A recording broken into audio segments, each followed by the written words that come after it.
balik keindahan alam dan perbukitan yang memeluk erat, tersembunyi sebuah desa yang begitu istimewa, di mana kepedulian terhadap lingkungan menjadi dasar bagi keberlanjutan dan kemajuan.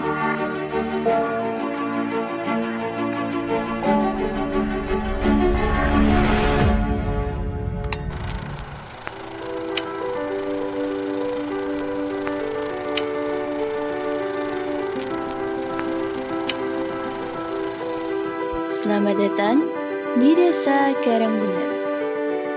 Desa Karangbener adalah bagian yang tak terpisahkan dari keberlanjutan dan keberagaman wilayah.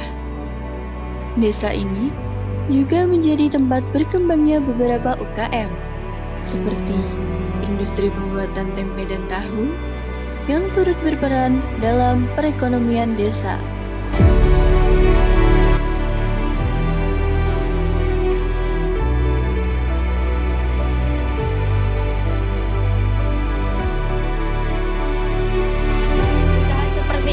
Berpengaruh bagi perekonomian di desa ini.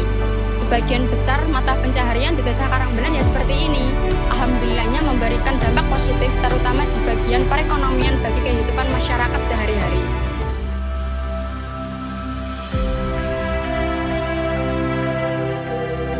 Desa Karangbener tidak hanya berfokus pada pengembangan ekonomi, melainkan juga memegang teguh nilai kebersihan dan kelestarian lingkungan. Desa ini membangun bank sampah yang maju sebagai wujud kesadaran akan pentingnya menjaga kebersihan lingkungan.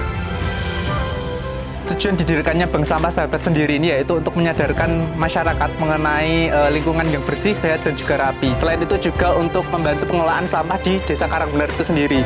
Jika lingkungannya sehat kan yang diuntungkan bukan lingkungannya tapi masyarakatnya, seperti itu. Kemudian untuk manfaat dari Bank Sampah Sahabat ini juga yang pertama kita itu sistemnya itu tabung. Jadi kita di sini itu menabungnya itu 1 tahun sekali. Dalam pencairannya itu mendekati hari raya Lebaran. Bisa dibilang sebagai THR untuk nasabah-nasabah dari bank sampah itu sendiri. Dan nanti juga para nasabah bisa mendapatkan door prize saat pencairan Bank Sampah Sahabat itu sendiri. Terima kasih dengan adanya Bank Sampah Sahabat ini membuat desa kami menjadi bersih, nyaman, aman dan rindang dan dapat membuat kita bermain dengan nyaman. Desa Karangbener, wow! Desa Karangbener, bersih, cemerlang, religius.